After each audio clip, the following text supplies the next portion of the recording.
the biggest compliment I can get, and whenever I do get it, I'm very grateful for it, is just like, oh, that sounds like RVP. Mm. That I think is the best compliment any drummer can receive.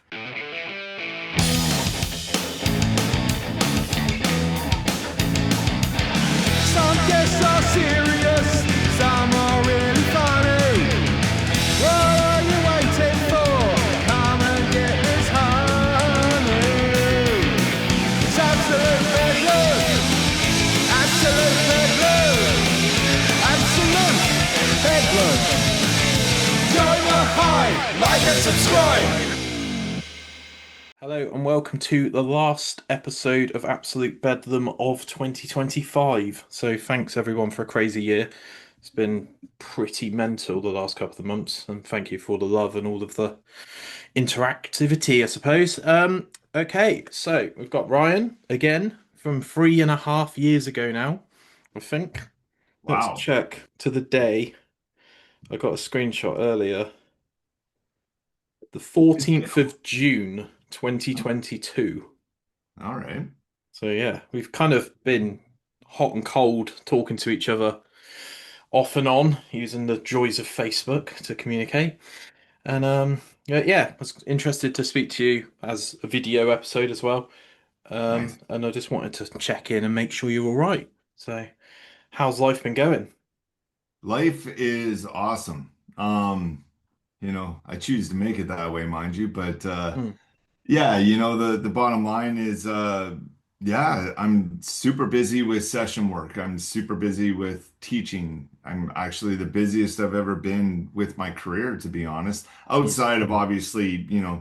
touring and doing band stuff, which I did with Devin Townsend Band, the project and a Monolith. But yeah, it's going really well. I'm happy. Things are I got some really cool stuff in the works that I can kind of hint towards, but I Yeah. can't talk about right now, but some really cool stuff. So life's good, man. Awesome. Yeah, I spoke to you briefly before this about I'm on a lift and the situation because there was a point where you were going to play about an hour away from where I live in Yep. Bournemouth. And Yep. then you were like, shit, it's all kind of gone belly up, dude. Like it's kind of fallen through. So we'll get onto that in a bit. But I've realized as well, the first time we spoke, I asked you about school. That's usually how I start most episodes. So I listened back to the episode earlier whilst I was driving home, and I have been thinking subconsciously nearly every single day about 3 years ago when we spoke, and you said something quite profound quite early on in the episode, which was your situation plus your reaction to the situation indicates the outcome of that situation. Yeah. And since speaking to you, I've heard that in so many different permutations of that sort of metaphor. Hmm. And I've actually kind of taken that on myself as an individual to be like, it's all about how you react to things, Ben. And no one owes you anything in this life. Just fucking email people and ask them if they can come on the podcast, and no one's going to do it for you. And, if a bad situation happens, your reaction will dictate how that can sort of, you can drive home from work thinking, fuck, man, that was such a awful thing to do because of that thing that happened as the catalyst. So yeah, it's weird. I've been thinking about that a lot without really wondering where that sort of came from. And yeah, so are you still a massive component of that sort of thinking? Yes, that's my life. My Opa always had a saying that I've taken on from him, and it's called "Life is what you make it." Hmm. And he always said that. He said that to my father, said it to me and my brother. Is just his little mantra, right? And that is directly connected to an event plus your reaction to it equals your outcome. That's exactly what it is. That's how you make your life. And I'd like to say that another thing too that is, I don't know if we talked about it on the last podcast or not, but another thing that's extremely important is accountability. Hmm. Taking 100% accountability for your life, which directly is correlated to that equation. Hmm. An event plus your reaction to it equals your outcome. Um, Lots of people are scared to take accountability. Lots of people do take accountability. Is it any fluke that people who take accountability for their lives, their decisions, everything else, that they're usually successful people. They're usually living a happy life. They're doing great things. It's no coincidence, right? So Mm. yes, to answer your question, I do live by that standard. Um, it's the only way. It's automatic for me Mm. because if anything bad happens, for example, I'll give you a great example. Here's a Yeah. recent example. I had I had some winter tires on my Challenger.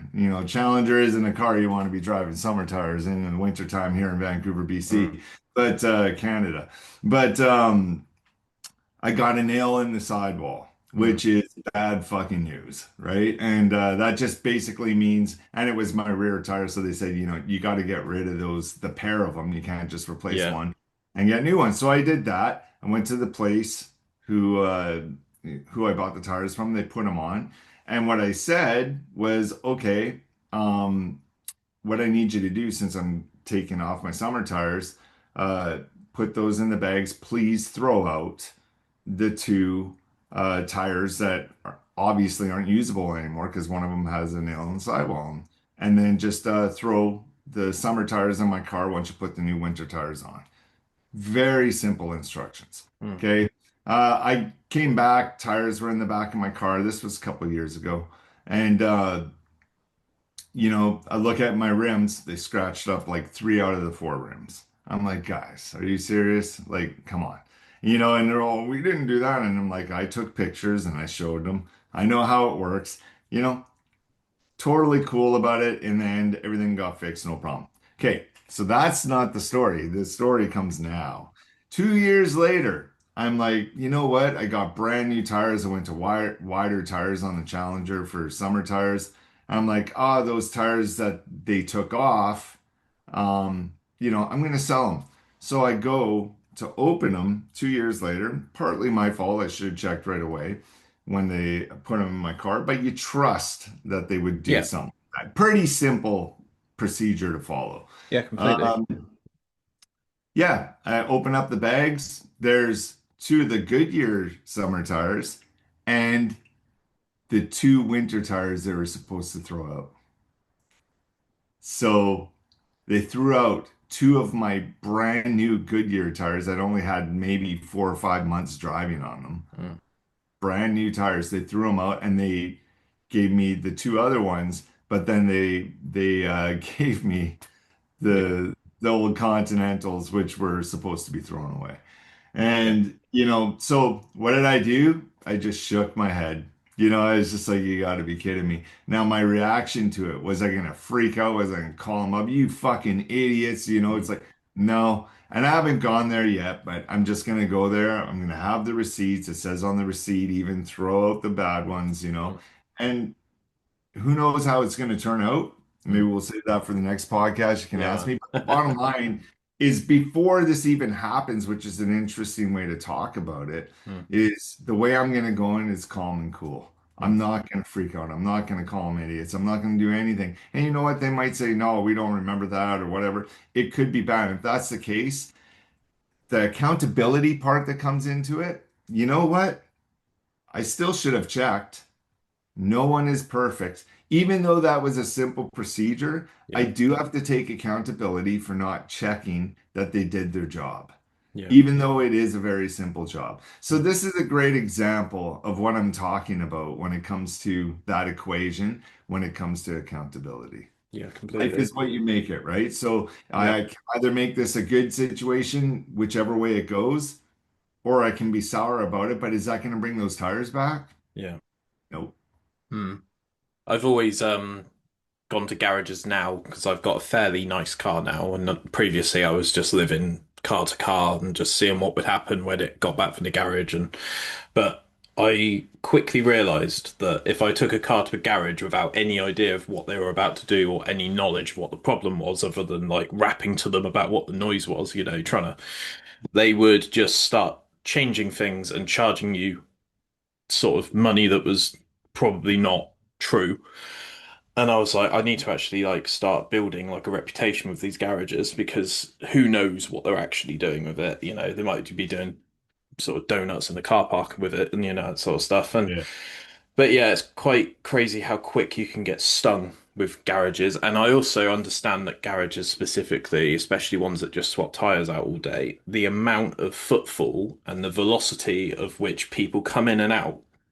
I can see why people make mistakes, but it's like, yeah, you've got to figure out when you can drive quite quickly who actually is trustworthy, especially like I was actually got a note about your Dodge Challenger that I was going to ask later.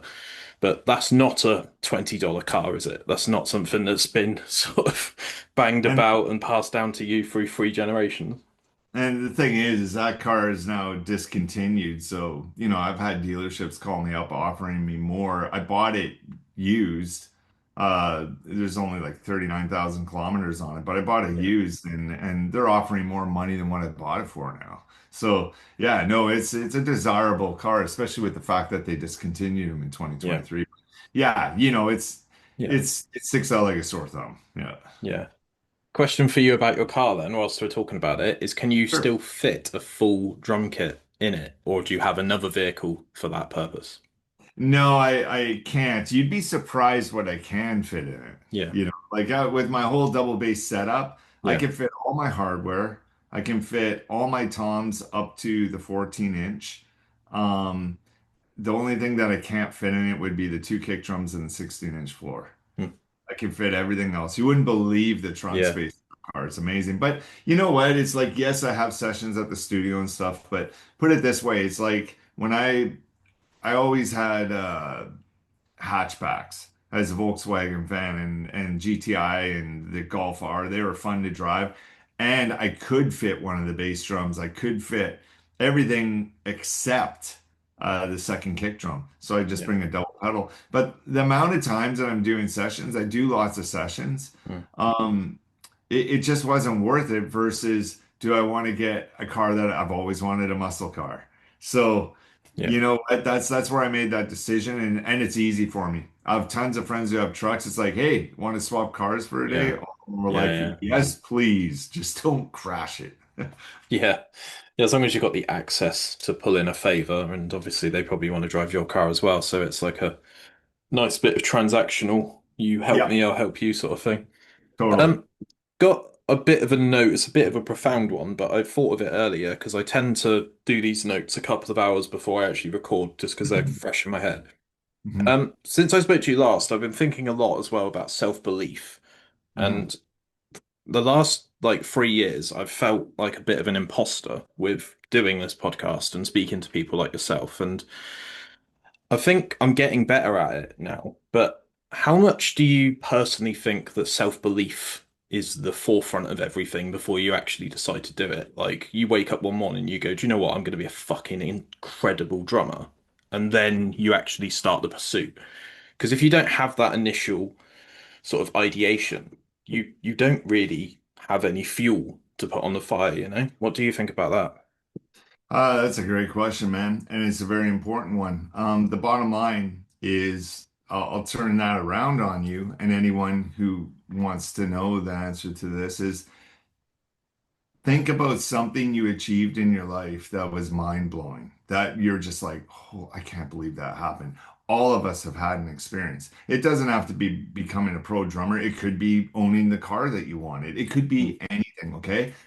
But there is one common factor that had to, and I mean absolutely had to. There's no 100% I back this up.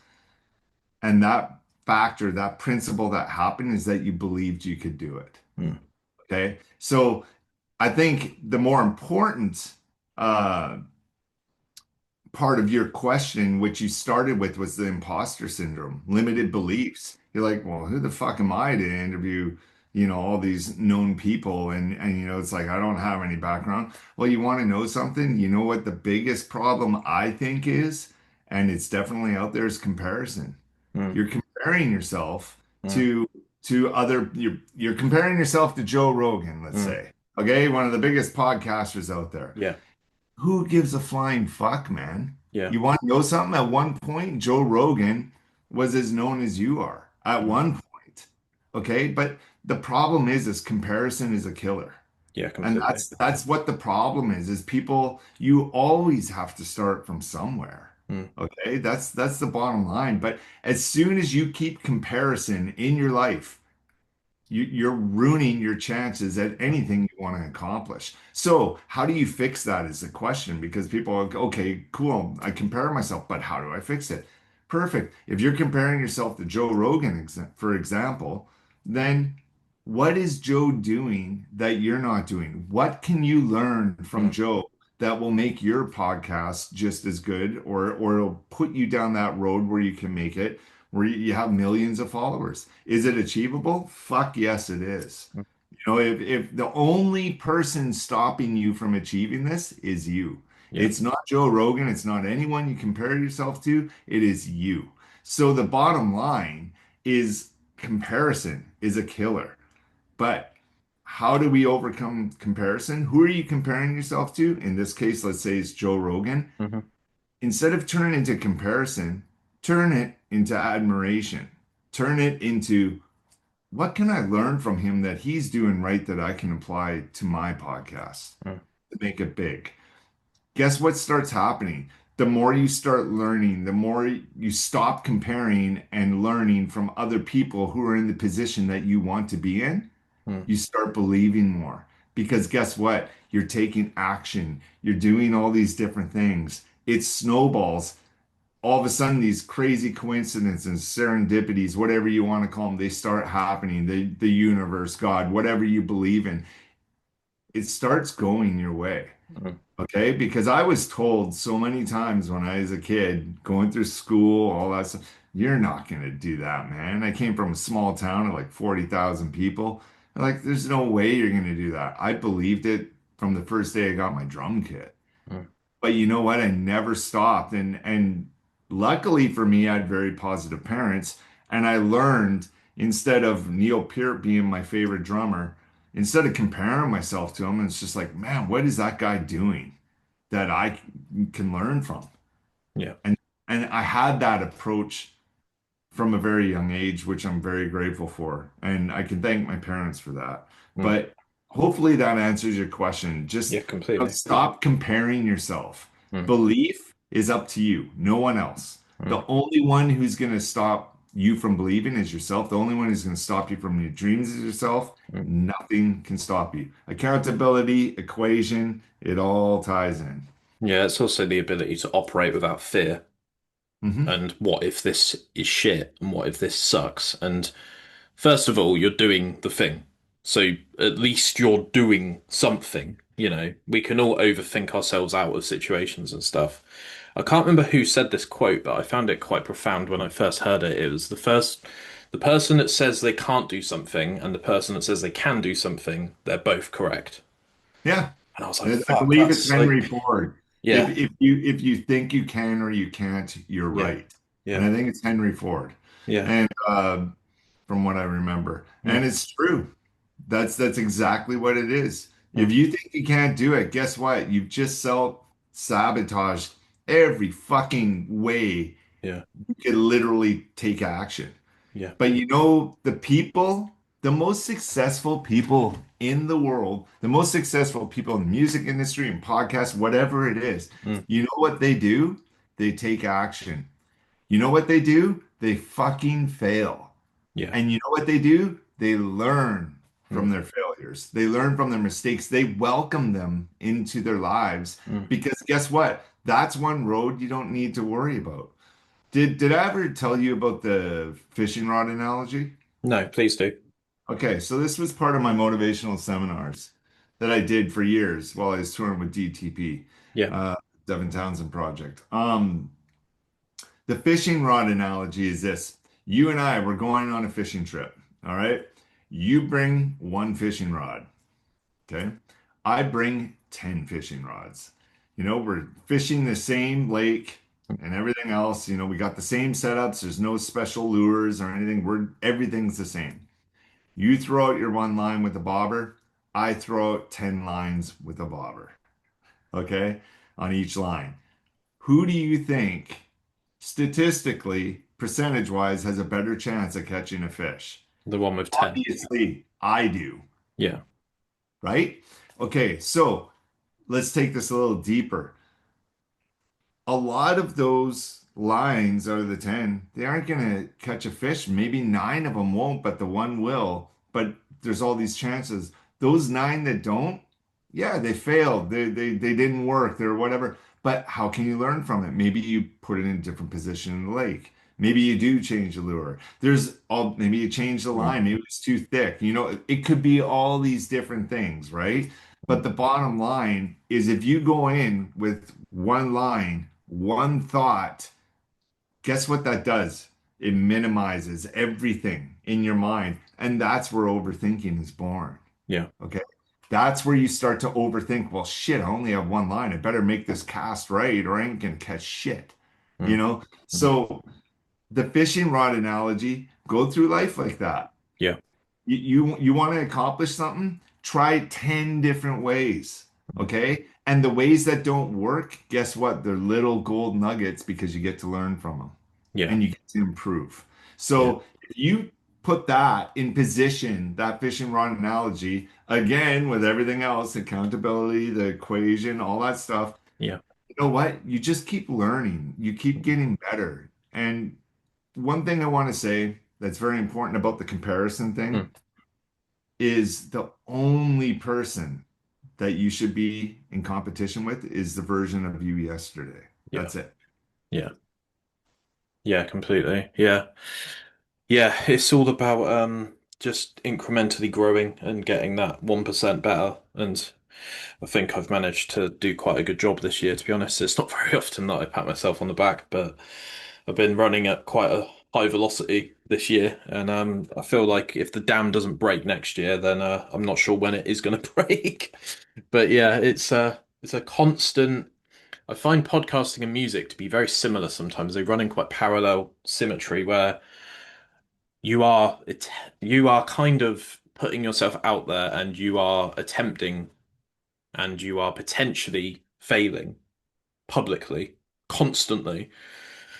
And all I can do is make it so that I don't fail every week and that, I'm making better questions and making more observations and upgrading my setup a little bit more and, all that sort of stuff. But yeah, I'm here every single time. I am the constant part of the crazy beehive that we've created at Absolute Bedlam World. But yeah, Yeah. it is quite tricky sometimes to pivot and to realize that you are actually succeeding in some avenues.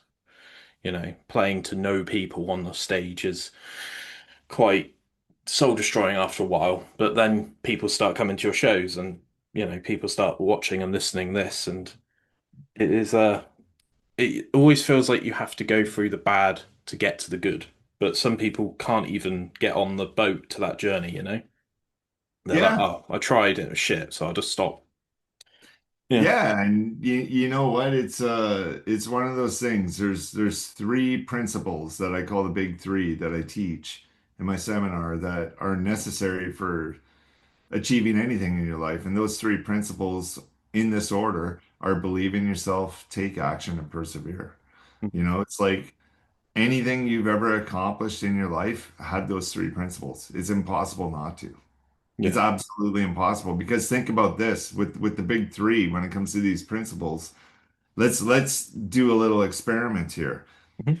I'm going to take one of those principles away from the other two. So it's believe in yourself, take action, persevere. I'm going to believe in myself all day and I'm going to take action. Okay.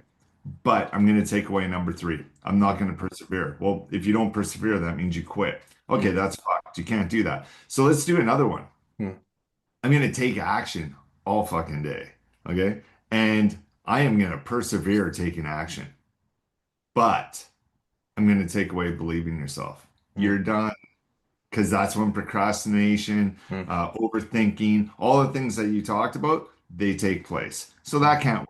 Let's do the final third equation. Okay. And that is I'm going to believe in myself all day long and I'm going to persevere believing. But the number one principle in life, period, is taking action. And we take taking action away. It ain't gonna work, man. Yeah. You absolutely need those three principles. Mm. You know what I mean?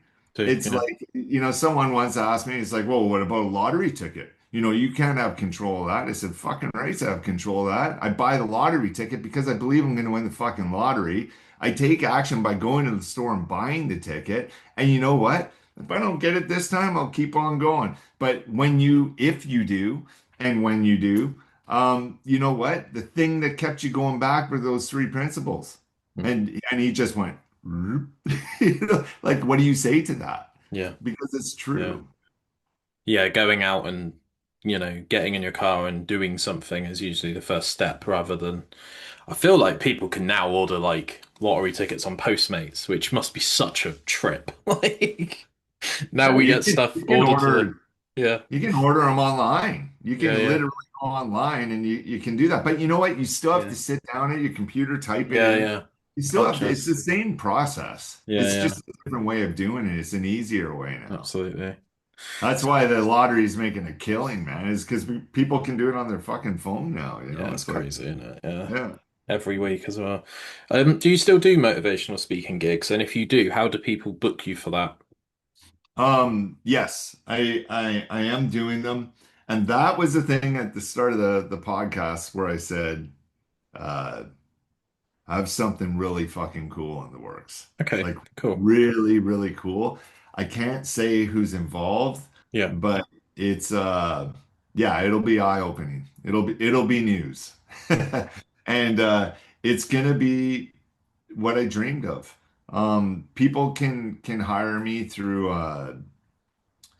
for motivational seminars, all that through my socials is the best way to get in touch with me. Instagram, especially, Facebook, my artist page. yeah. Those two are the most. And a website's going to be coming out soon, a whole bunch of stuff. But yes, you can book me. Awesome. But I'm working on a dream that I've had. Geez, probably it was born when we stopped touring with Devin Townsend Project. Yeah.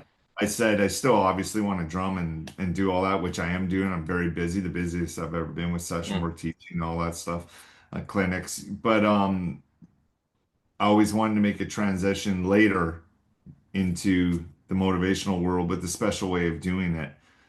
And it's coming.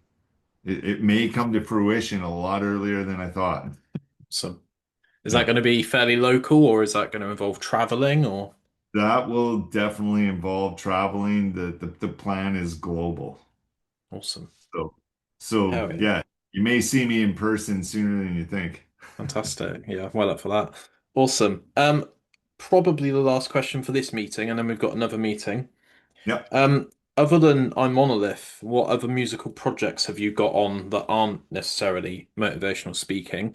And have you now felt like you've fully lent into drum teaching now? Because the last time we spoke, you were kind of trying to spin all of the plates, and maybe you were trying to think, like, what do I do now post DTP, versus now you've obviously got some firm footing underneath you.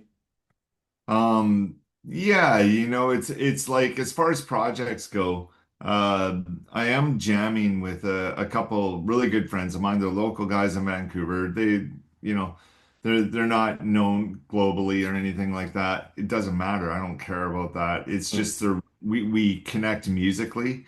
Their name's Corey and Conan. I've known them both for over 30 years. I grew up with them in the music scene.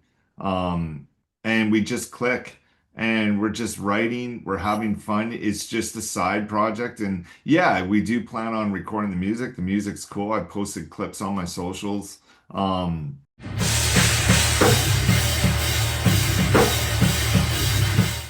we'd love to record an album and perhaps get a ton of guest musicians that I know, to guest on. I've already asked a few and there's a few who are already interested in doing it. So, it's like that's kind of the only project that I have going. A monolith is still going, but that might be a question you have in the next half, so we can talk about mm, that.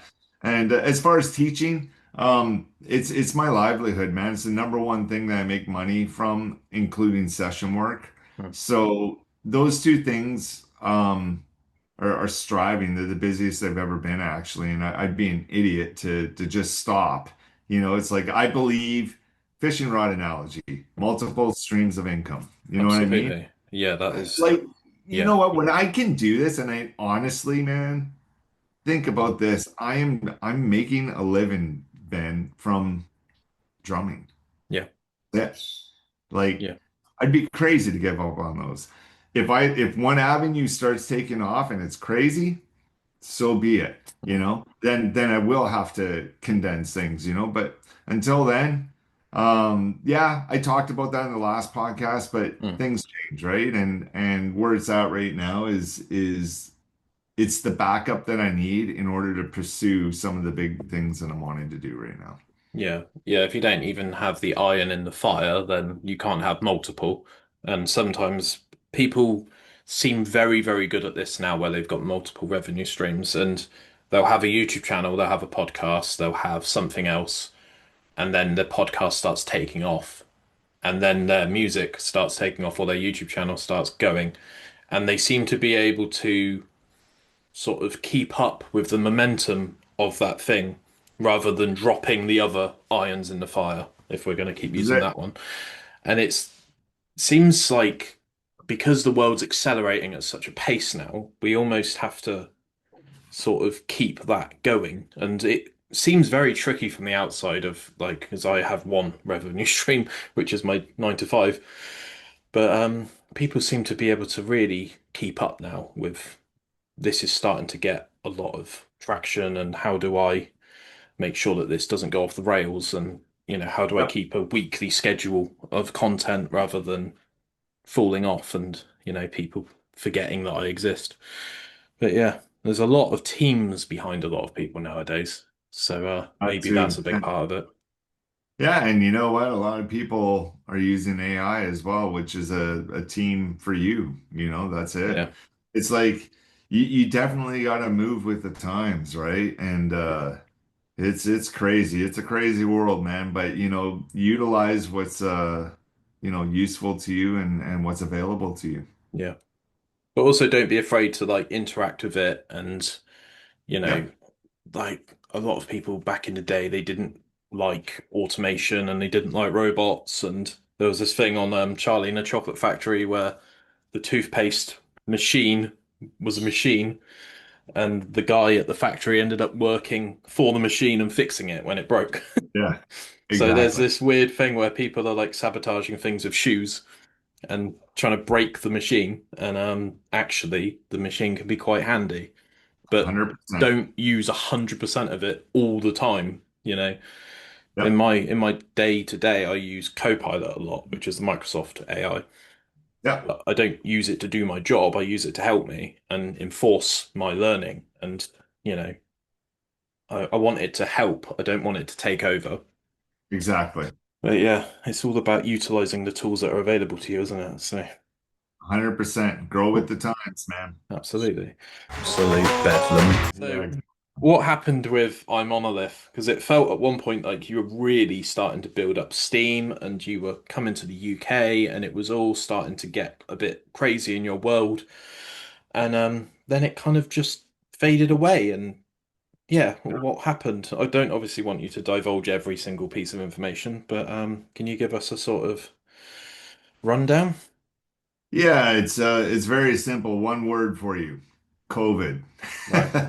You know, COVID even took down some big bands and hurt them. Never mind a band that's brand spanking new trying to come up from nothing to tour the world. So, when you look at a monolith, and actually, what we did accomplish is pretty impressive. It's like, yes, it was kind of, I don't like the word supergroup because I don't see it that way. It's just a bunch of musicians who knew each other, got together, and wanted to write some great music. And yeah, we happened to play in other known bands.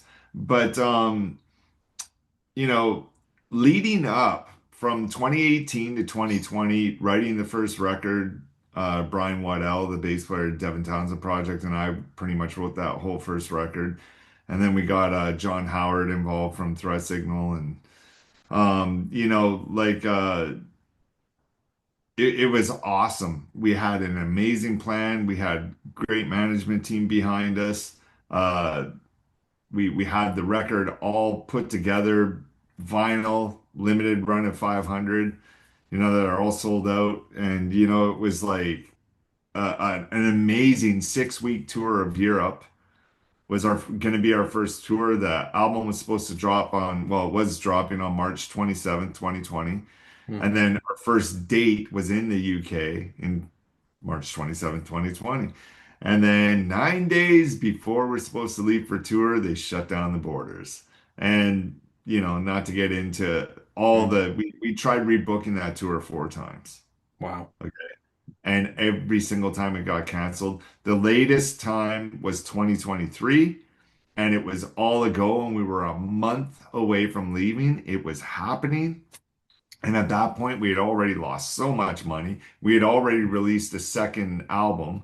And then the promoter, which was all over the news in Europe, who was promoting us for our Scandinavian shows and German shows and stuff, and there's probably 9 shows together in that, Mm. went bankrupt. And this guy is like, yeah, they were booking massive bands, right? Mm. And got us some great gigs, and that just destroyed the tour. Mm. You take 9 shows away, that, you know, Yeah. including days off, you're looking not at 9 days, you're looking, I think it was 12 days off. And impossible to get gigs because everyone's trying to get gigs at that point. And this was Yeah. January 2023. Hmm. So bands were just starting to tour again. So everything was booked. People were starving for entertainment. Hmm. Um, and then you know what? At that point, it cost us so much money. We lost so much money on deposits, and they weren't willing to give them back. It was Russian roulette, whether, the companies you're dealing with would refund if it didn't happen because they were hurting just as bad, right? So we just ran into a bunch of stuff, lost a bunch of money through British Airways, because of and I'm not blaming them. I think they're a great airline. We use them all the time with Devon Townsend Project, but again, they're protecting themselves, and yeah, it just ruined the band. It became hard to move forward. So where does a monolith stand right now? Where it stands right now as a band is John Howard and I are the main writers of that band, and it was always kind of like that because after COVID, Beeve Brian Waddell decided to kind of hang it up. He's writing now and doing stuff, but he's never looking to tour again, Okay. or that's what he says. Yeah. But like I'm even by the way, that's another side project I have. I'm doing some stuff with Brian, for Cool. fun. Just his own stuff that he's been writing over the Yeah. past year or so. And so like when it comes to it, John and I wrote a couple really, really cool songs. There's a song called Bleed What You Give, and we were kind of teasing it. The video is being done for it right now, a lyric video, a really, really badass one.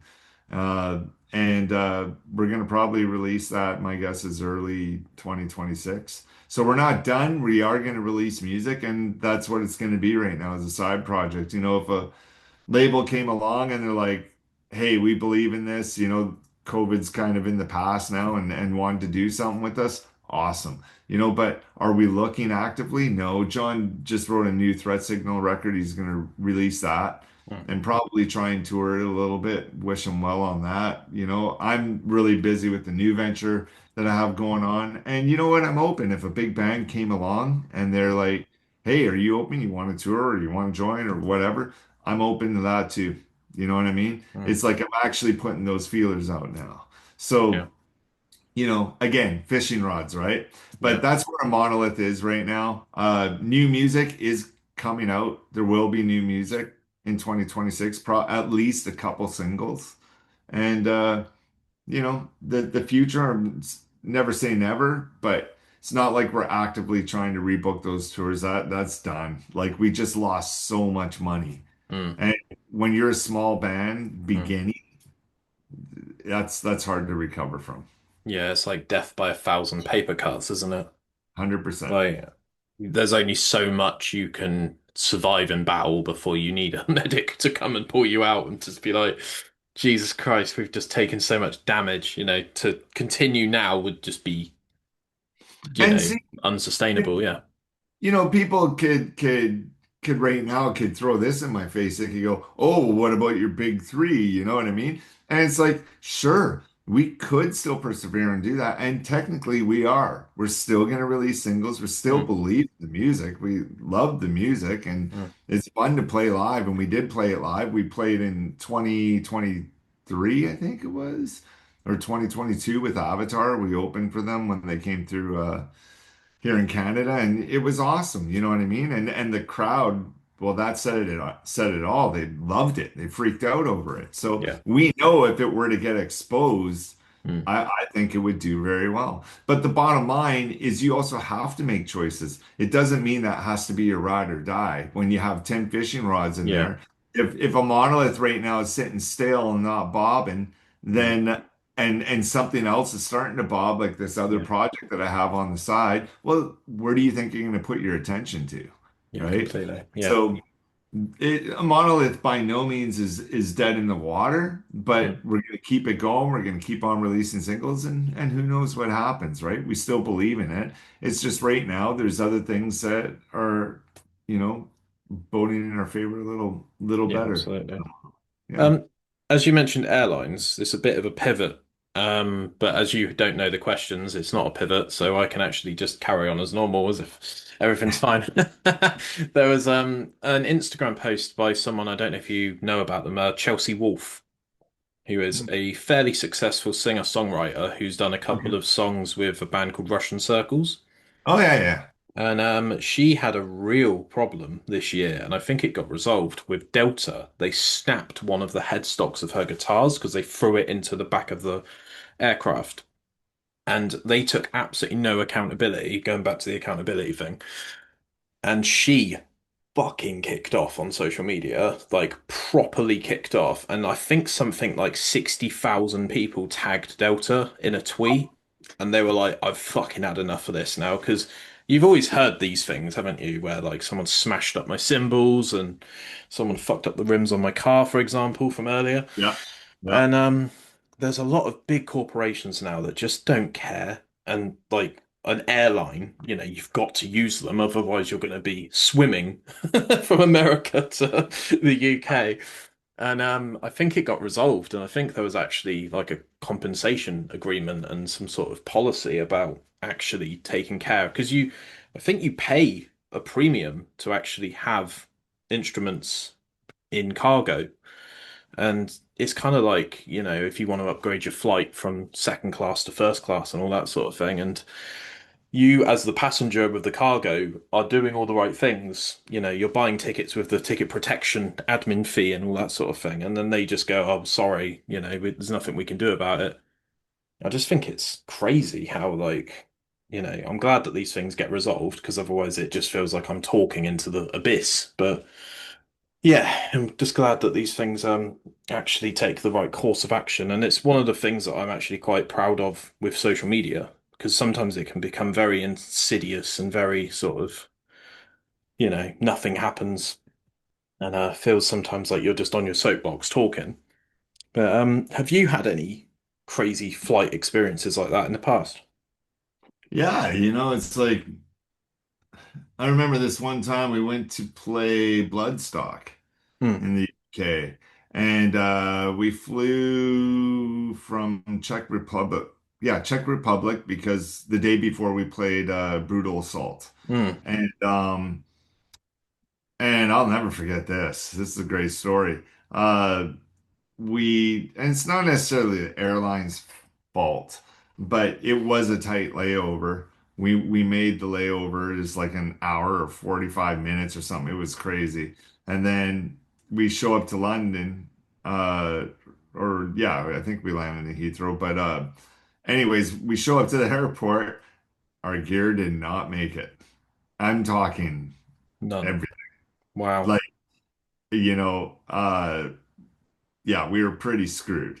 Hmm. So we did have our laptop, we did have the X32, and stuff like that. There were a few pieces that made it. I shouldn't say everything, but a few did, but the majority didn't. So I'm borrowing cymbals, I'm borrowing sticks, I'm borrowing like all these different things to make things happen, right? And you know, we ended up doing the show, and it's funny because Gene Hoglan was there, and obviously his ties with Devin Yeah. and Scrappy Young Lad and his solo records, so he was there and he wanted to watch our show, so he was standing side stage, but we couldn't get the X32 to work properly because there was some other stuff that didn't make it that made Mm. it do that. So we had to run our click track through actual side stage side fill monitors. Yeah.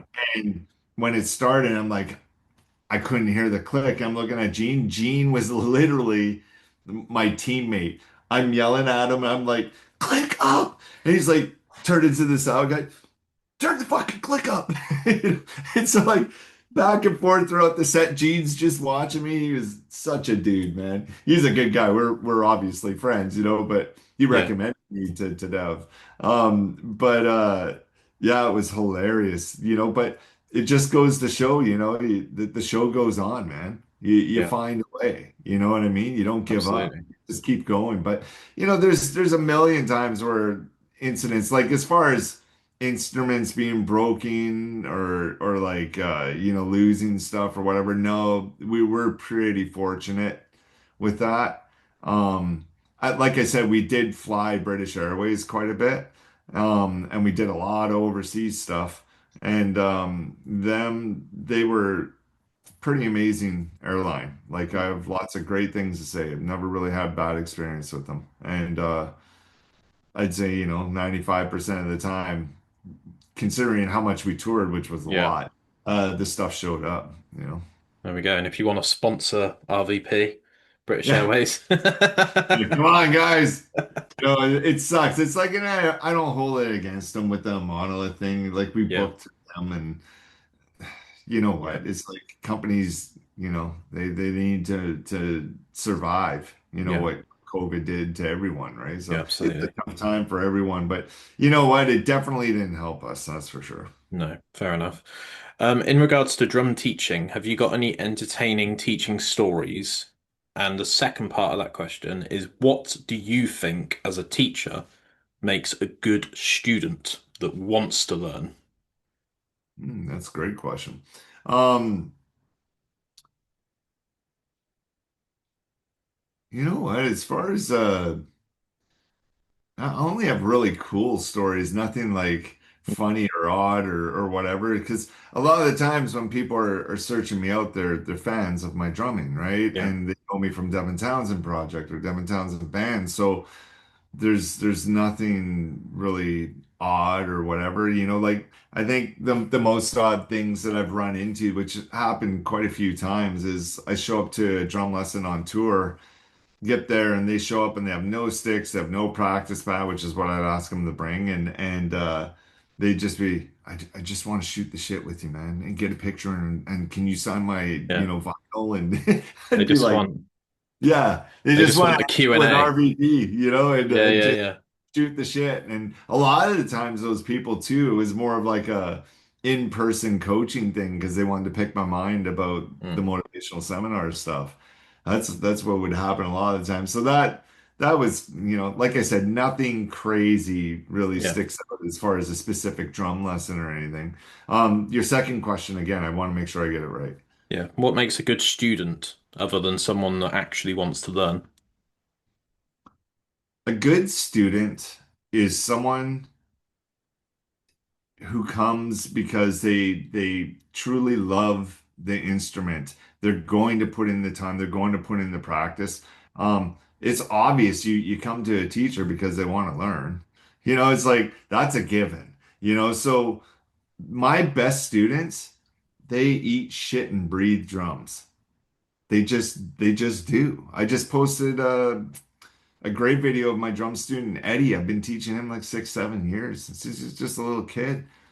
He is absolutely killing it. But that kid loves drumming. And here's the thing about the teacher and student relationship. I've had many students. I think this is very important.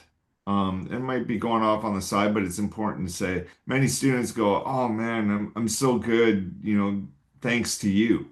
And it's like, no, has nothing to fucking do with me. I said, I'm teaching you. Yes, that has something to do with it. I'm giving you advice and I'm making sure you have good technique and you're precise and your timing's good. You always practice the click. I have my rules as a teacher. If you follow these things, you're going to be a great fucking drummer. But the bottom line is you're the one who practices. You're the one who puts in the time. You're the one who asks the questions. You're the one who you have to thank for your progress and why you're a great drummer now. And so as much as I would love to take credit, well, actually, I should reframe that. I don't want to take credit. I don't love to take the credit because it's not right. That's not what this is about. I have the experience, I have the knowledge, I'm passing it on. You know what I mean? And they're paying me for that knowledge. Yeah, So, you know what? It's my fucking job in the end yeah, to make sure that I'm passing them the right information. But what they do with it mm, is why they're that good or why they're that bad. If, I've had parents come to me the opposite way where it's just like, Johnny here isn't, he can't even fucking play drums. He can't even keep a beat. He's been going to you for a year. I said, hey man, I'm teaching him no different than everyone else.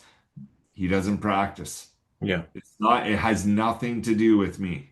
You mm, know, it's like I treat every single student the same and I give yeah, them the same outline. I follow the same procedures, whether they're amateur, or beginner, intermediate, advanced. It doesn't matter, man. yeah, But the bottom line is a good student, they love what they do. yeah, And if you have that love for it, you know what? It doesn't matter if it's me or if it's another teacher, they're going to take advantage of every single thing they have to offer and the knowledge that they have to offer. yeah. That's what makes up a good student. Yeah, when I was teaching bass for a little bit, to the point where it was all I was really doing on bass, I always said to my students that were about the same age as me as well. So it wasn't like I was a professional, but I was just teaching people locally. I was like, what are you going to do with that bass guitar when we finish this lesson? Because if you're not practicing, you're going to come back next week with exactly the same skill. And I can't get on stage with you and I can't, I can only give you a certain amount of tools. You have to actually want to learn other songs. Because, I've always said to people, including my son, like he's now fully into music and it's fantastic to watch, but it's like, just fuck around. Yeah. Just like put Nirvana on in the background and try and figure out the riff in school. But if you're so laser focused on getting it absolutely note perfect, then you're going to drive yourself crazy. And I've That, always said to musicians, you need to get into a rehearsal studio and just be shit with other members. Just be awful. No one's going to judge you. You're all in the same boat. But what happens after that, you actually start gelling together and you actually start you get this weird sort of ESP thing, don't you, as a drummer, where you kind of know what the next thing's going to be with the guitarist and the bass player. this is it. You can read each other's minds. It's a vibe. It's a feel. It's like you get to know each other. It's truly a relationship. But you said something very interesting though that I want to expand on, Mm, and that's the perfection part. mm, The one thing that I say to every single student I have, because they all go through it. And that's where they're trying to perfect the beat, trying to perfect. They didn't go through the song we're learning perfectly. And I just say this, I go, you know what? You're taking all the fun out of it. You are taking your chance to grow out of it. And you're basically destroying your love for the instrument because you're focused on perfection. Well, I got fucking news for you. There ain't one person, the best drummer on the planet, whoever he may be or she may be, um, they are not perfect. It's not achievable. Perfection is not achievable, but you know what is? Progress. If you aim for progress if you get on that kit, and I hear this all the time too. I don't have time to practice. What, you don't have 10 minutes in 24 hours? Completely. Fucking don't feed me that bullshit. Yeah. I don't buy any of that from any of my students, and I hit them with this. I go, you know what? Everyone has 10 minutes a day. Yeah. And well, what do I do in 10 minutes? I said, what are you trying to do? Are you trying to perfect a song? You know what? Take the hardest part of that song, loop it for 10 minutes. Slow Do to that for a fast. week. Do that for a week Yeah. straight. Guess what? You're going to be able to play that part now. You know Yeah. what I mean? So it really is how we perceive things. It's how we look at things. And if you're striving for perfection, you're simply not going to achieve it. Yeah. If you're striving for progress, you will achieve it every fucking time if you put the work in. Yeah. Minutes a day, an hour a day, 2 hours a day, half an hour a day, it doesn't fucking matter. Just strive for progress, put the time in. Hey, it comes back to that same old thing. Yeah. The big three principles. Believe you can do it, take action, the most Mm. important part, and keep doing it. Yeah. Persevere. And you know what? You will get it. Yeah. Yeah, just do a couple of paradiddles and put it down. But discipline is absolutely everything when you're trying to learn a musical instrument. Yep. Yeah, you have to practice, especially if you're in a live band and you've got a gig that weekend. The amount of people I know that wing it, and I'm just like, yeah, you weren't as good as you were last time. Because I've always been very cutting and very direct with people, and I'm like, look, I've seen you play 57 times, dude, and I just don't think you had it tonight. Yeah. You know, I try to do that a couple of days after the gig because I don't want to just be like constantly cutting people down. But yeah, I know what it looks like and I know how it should sound. And tonight As, it as just felt long like all of your gear was falling apart, you know? as long as it's constructive Yeah, criticism. Like here's the thing. If you're gonna go to someone, in my opinion, if I go to someone and I say, hey, this is happening, and I notice it tonight at the gig or whatever, blah blah blah blah. But um here's a way that perhaps it could work. As long as you come with suggestions and you yeah, just aren't criticizing, yeah, then it's constructive criticism, right? yeah, And that's the healthiest criticism you can give anyone. And for me, it'd be welcome. People come up to me from my band and they're like, hey, we're noticing this. What if you did it this way? hmm. Oh, perfect. That's a great idea. Yeah. I didn't think of that. I need Yeah, that outside interference sometimes. Yeah, 100%. And I'm going to tell you, you and the listeners a very personal story, one that changed my life from because I used to be a perfectionist. Changed my life from perfectionist to someone who strives for progress, and it made me 10 times the drummer I was at the time, and my career flourished because of it. I actually have Devin Townsend to thank for this. My first big pro gig with Devin was a gig in Atlanta, Georgia, United States, called Prog Power. That's held every year, still going. And we played a show down there. After the show, you know what? As a perfectionist at the time, I didn't really play badly, but I was like, oh, I could have played that better. My kicks were a little bit off, or I didn't nail that fill like how I usually do, or whatever. And I was super bummed out about it. And it was our first big gig as a mm, band, right? And it kind of brought down the band. And Devin pulled me aside and he's like, hey, man, he goes, you're bringing the rest of the guys down. It was a great show. Like, we didn't even notice the shit. He goes, but dude, he goes, fuck, if this is the way you're going to be, like, I don't know if this is going to be the right fit. And that scared the fucking shit yeah, out of man. me because I just got this gig, right? And Yeah, I yeah. was Just like, grabbing it. Yeah, then I had to yeah, sit back and I had to look at it, and I learned my lesson after that talk with Devin because I was just like, holy fuck, all this time. And I researched it. I actually read books about it and stuff, and I researched and I was just like, Jesus Christ, man. yeah, I really need to focus on progress and not be so hard on myself. And after that, guess what? Everything in my life flourished. It was just fell, upwards, you fell know? into place. Yeah, So, absolutely. so thank you, Devin. Love it. One more drum question, and then Yeah. location question, and then I'm going to leave you alone. What modern drummers are you currently watching from afar in 2025 and potentially beyond? Because you mentioned Neil Peart earlier, who's obviously a legacy drummer. May him rest in peace. You mentioned a couple of other drummers on the previous podcast as well, but is there anyone currently that you're super interested in watching their career grow? Oh yeah, Anna Canals. It's like she's taken, not taking over the throne, but she's going to be sitting in, where Neil was with Rush. Like, yeah, I think she's going to fucking kill it too. That's such She, like that's like the she Linkin Park totally. singer Emily. Like, Yeah, fuck man, that's so much pressure. Like that's I it can't. is. It is, but you Yeah, know what? I think she's going to kill it, and yeah, I hope she does kill it. All I wish for her is that she goes out there and turns a bunch of non-believers, and I know there's some out there, into believers. You yeah, know what? I haven't seen her do it, but I believe she can do it. yeah, So I'm happy for her. I think it's brilliant. I think it's awesome too that it's a female drummer. That's great. It's yeah, like there's so many incredible female drummers out there. So I'm very curious about her.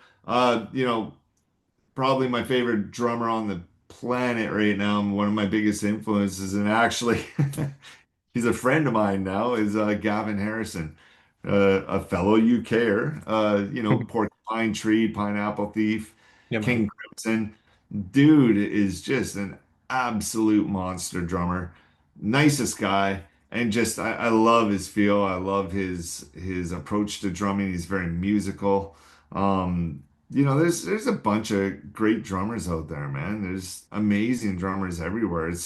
And I don't know. It's like I'm not really one of those guys that just, oh, who can I follow or I'm Yeah, more of a guy where it's like I hear something like, oh, who's that? Who's drumming? Like that's how I get interested in yeah, people. It's like I'll just hear something new or someone might send me something or a student might go, have you seen this guy? I'm like, wow, that's actually really yeah. good. You're getting a funnel of students going, have you seen this? So Yeah, that's your kind of outside. Yeah, because you can drive yourself crazy on TikTok and Instagram constantly, like, spending 6 hours on your phone. But totally. yeah, let's let some people come to you and say, have you like my next question for you is, have you heard of Sleep Token? Have you seen Yeah. two? What do you think of him? Oh, he's incredible. He's See, awesome. everyone says that, and it's so strange to me because there's so many metal elitists, like you mentioned earlier about Rush. There's going to be so many people that have got so much to say about that new drummer. And I've always felt like metal drumming has been very, very specifically toxic in certain avenues, where someone goes on like a YouTube video and they'll comment like, "Oh, they fucked up at 6 minutes 34 seconds." Yeah. And two seems to live in this world of like everyone just thinks, "Fucking hell, this guy's incredible." Like the way he approaches like gospel drumming and he mixes it with like, Yeah, pads, and he can do totally. crazy double pedal and all that sort of stuff. He's the whole And thing. the thing is like I listen to Sleep Token. I think they're amazing at what they're doing. I'm not going to say I'm not a fan, but I don't Yeah. follow them. It's not my thing. It's not, like I got Yeah. really excited when Tree released their latest record a couple years ago. Like that got me excited, and it's a great fucking record. Mhm. But it doesn't mean that I can't appreciate what Two and Sleep Token does because they're fucking huge. Yeah. They're massive band, It's like it's just not my thing. But Yeah. I saw stuff that he did on Drumeo. Yo, Fuck and yeah, man. yeah, Incredible. and it was awesome, man. Yeah. But I agree with you. Metal drumming, man, some of my drum students are just they're blowing my fucking mind too. It's like my one of my ex drum students, Ash Pearson, another big drumeo guy, but he drums for the band Revocation Mm. of the United States. He's from Vancouver though. He's incredible. Yeah. Ash is a beast on the drums. And to be honest, equally as good as two. In my opinion, some things I Yeah. think he's better than him. It's like I shouldn't say better, but I some know what you things mean. he can do Yeah. that you wouldn't see. They're two different genres, but they have things that make Yeah. them special. You know what I mean? That make them elite drummers.